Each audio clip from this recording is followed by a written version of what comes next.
Hey guys, Stephen here, Fanatic Perspective. Want to have a little Texas football talk with you guys this evening. A lot of news the late last week, quarterback transfers galore. Big announcement with Casey Thompson deciding to stay at the University of Texas after even some drama there.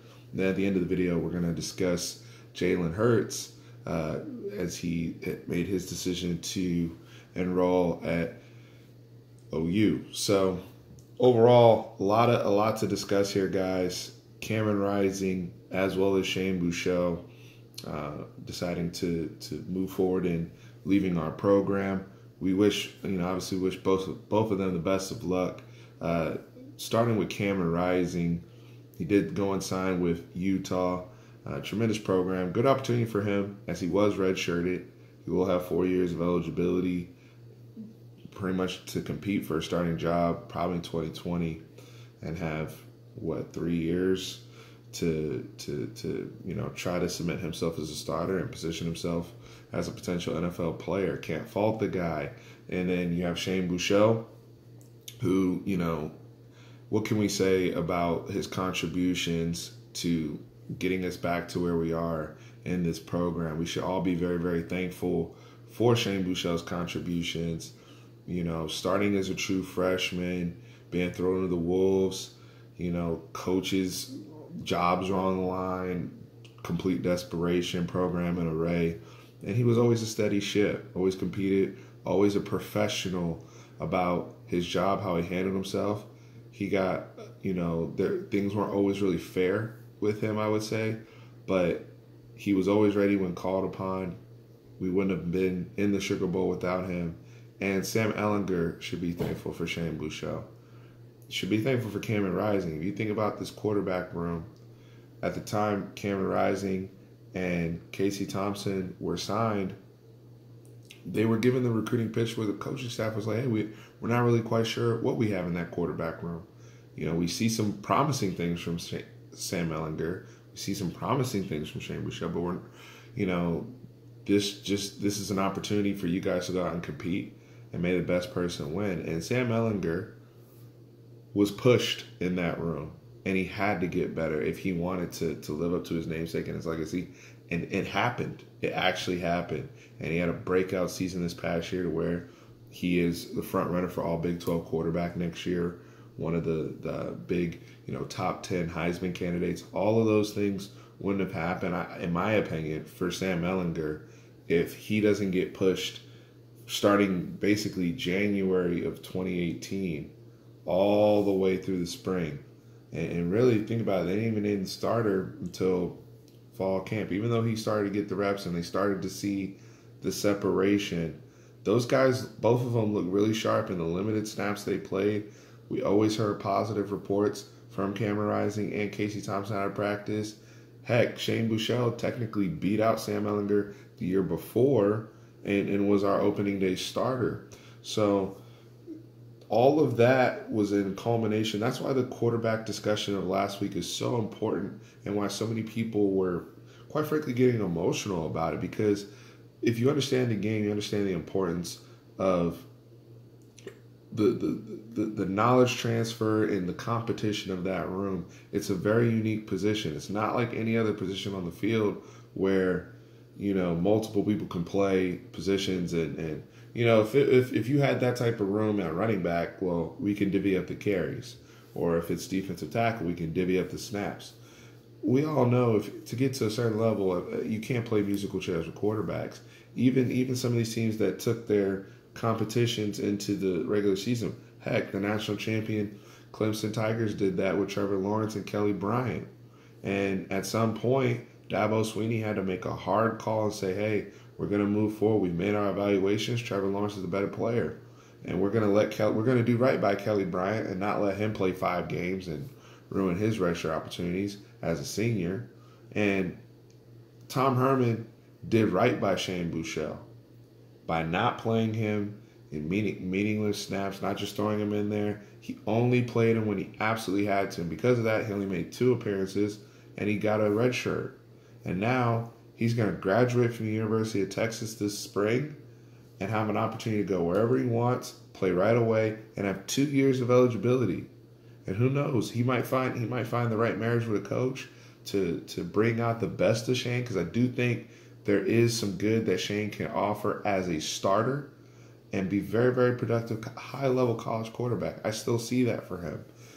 And, overall, I'm just thankful. Thankful for him, his family. They obviously raised a good kid. For him, like I said, coming in here day one hasn't always been easy for him. But, for him to get his degree and get out of here with opportunity to play for his future, you can't ask for more. We also see a lot of the people that jump on Twitter and social media that comment on these situations and seem to be very, very critical of these kids and their families for making the decision to move on. Guys, first of all, I just talked about the quarterback position. It's very unique. I just mentioned only one person can play. That's why we have these things with the transfer portal now, because the NCAA is starting to realize, across the board with all positions, but in particular quarterbacks, it's free agency now. It's NCAA free agency. I just touched on Kelly Bryant earlier. Today, I just saw Nick Starkel from Texas A&M decide to move on.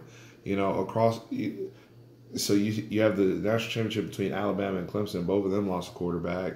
Georgia had Justin Fields last year, arguably the number one player in the nation, going to Ohio State. Ohio State has Tate Martell, who goes to Miami. The guys are. It's a free for all, and look, it's also the culmination of the 7-on-7 environment and the cameras and these and everything, the hype machine behind these quarterbacks. Never in my life have I seen so many different guys already coming out of high school as household names. Like, to me, if you were a relatively locked in college football fan, you knew who Tate Martell was coming out. We knew who Trevor Lawrence was. We knew who Justin Fields was. A lot of these guys, Kyler Murray, even going to Kyler Murray. I mean, and that's the other thing too. All these quarterbacks are seeing the success of when guys, hey, maybe move on from a program, take what you learn, and let me find an opportunity to reinvent myself with a new coach and do something. How can you not look at Baker Mayfield and Kyler Murray? Or, all of them coming from the quarterback room at Texas Tech, where they have a Patrick Mahomes and a Davis Webb. Davis Webb went to Cal and played himself into the league. Heck, Garrett Gilbert goes to SMU after graduating from Texas. He's still getting NFL paychecks all these years later. So, all these quarterbacks are looking, at opportunity to compete and to show why they're the best, because that's how they're bred and that's how they're trained. Now, I'm not saying you have to always be, I'm thankful for Casey Thompson coming back and saying, hey, I want to compete for the backup job. I know I'm going to be one play away from being the quarterback at University of Texas. And yes, he's going to have to fend off Rashawn Johnson. I really like the way Rashawn Johnson looked in the Under Armour game. Very, very sharp. Throwing the football sharper than I expect him to be. He's going to be one to look out for, and his legs are A1. So that's going to be interesting. But Casey Thompson fits the profile of a Tom Herman quarterback. He was recruited for this scheme. Our coaches are still in place, and that's the thing we have to be happy about as Texas fans. A lot of the Clemson fans we had come and visit the channel as we were doing our college football playoff coverage. One of the biggest things I got from multiple Clemson fans was, hey, one of the big things that helped was having the coaching staff in place over the last 2-3 years. We're seeing Tom Herman adopt this with his staff, and I'm thankful for that, because the continuity, I think, will pay dividends, hopefully for a Big 12 championship. So, at this point, again, the drama with Casey Thompson, wanting to play, wanting an opportunity, trying to stick it out, seeing if something's going to come through for another school. I get it. It's a business, and the sooner kids wake up and realize that this is a business and they treat it as such, because at the end of the day, look, when you get recruited, the very next recruiting class, they're going to recruit your position. Most times they recruit your position. Very rarely, sometimes you'll have these situations where, and that's where families get involved, where they'll say, hey, you guys signed a quarterback this year. We don't want you signing a quarterback the next year. I think that's how we lost Andrew Luck opportunity to even have a conversation with him when he went to Stanford because we had signed Garrett Gilbert the year before. So when you get into those situations there, and somebody correct me if I'm wrong on that, but I think that's what happened.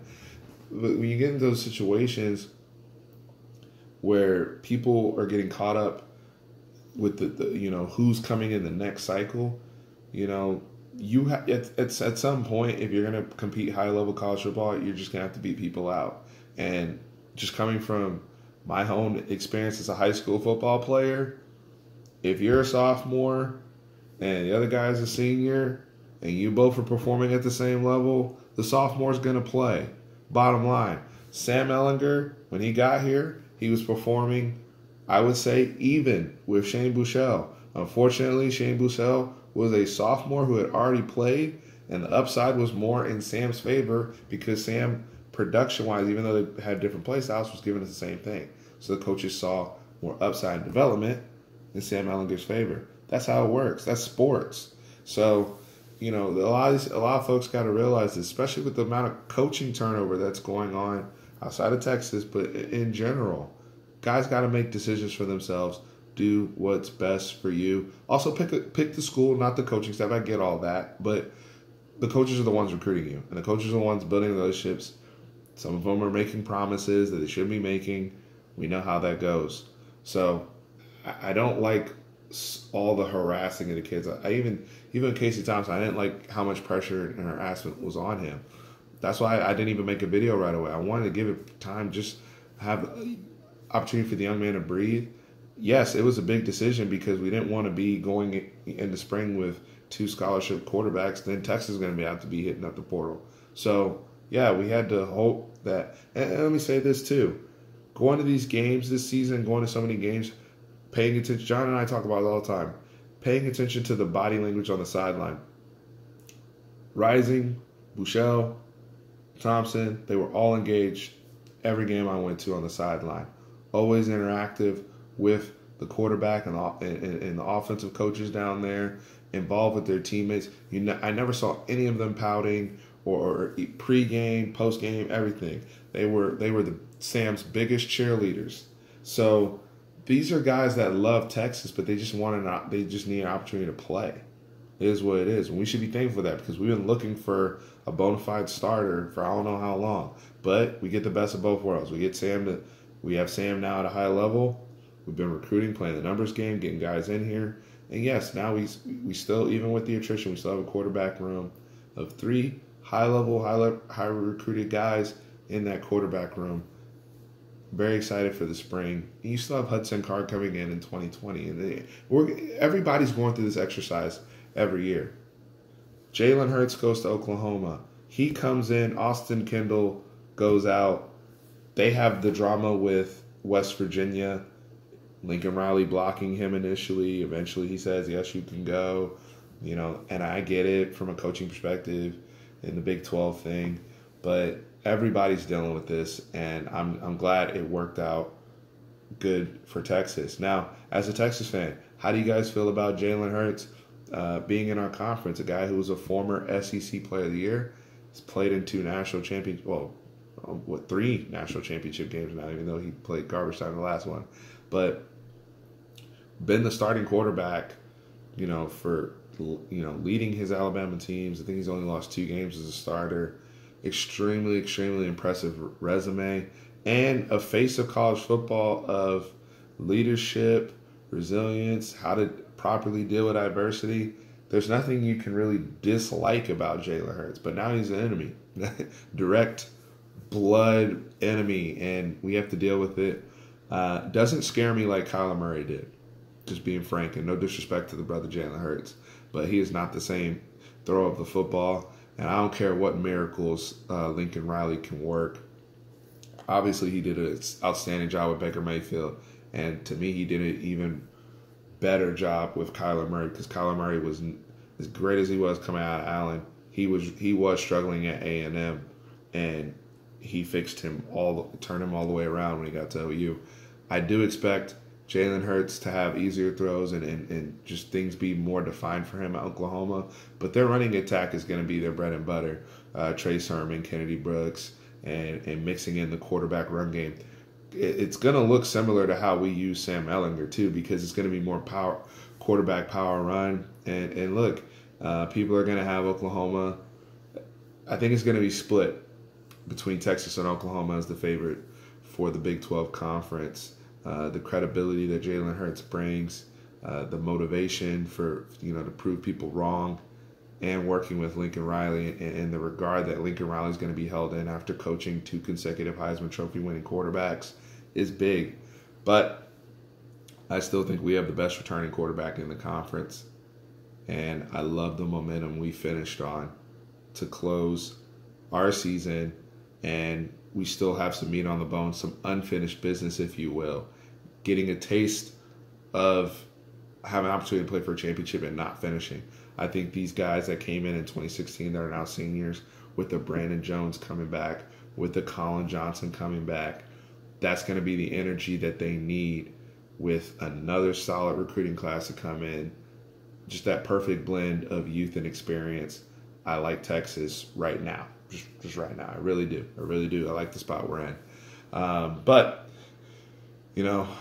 Oklahoma reloads, never rebuilds. We're going to have to deal with it. And that's the level we got to compete at year in, year out as well. Things are going to happen. Things are happening with everybody's program. We'll have to get into a lot of things next week with John. We'll do a more full-blown episode because I want to talk about some of the new coaches in the Big 12. I also want to talk about, got some great emails and messages from a lot of you guys. And we're going to have a conversation about the school president talking about Texas and Texas A&M maybe starting back up the rivalry again. How realistic is that? That's something I want to have a conversation with John about next week. So got some good messages from you guys. Please hit us up in the comments, Facebook, Twitter, email, whatever. Just if you guys want to see certain topics really divulged, or even in the comments, I read through them and try to make some more talking points, because we got to keep this conversation going off season. It's too much fun right now. We're in a great place as fans, and it's refreshing to be coming off of a double-digit win season, a season where we have expectation, but the expectations back with production now, and it's cool to see going into spring as recruiting wraps up to next month. Lots to discuss here, guys. But please chime in. Let me know what your thoughts were on the quarterback drama last week and all the transfers, as well as what you think about Jalen Hurts going to OU. Appreciate you guys as always. Horns always up. Hook 'em.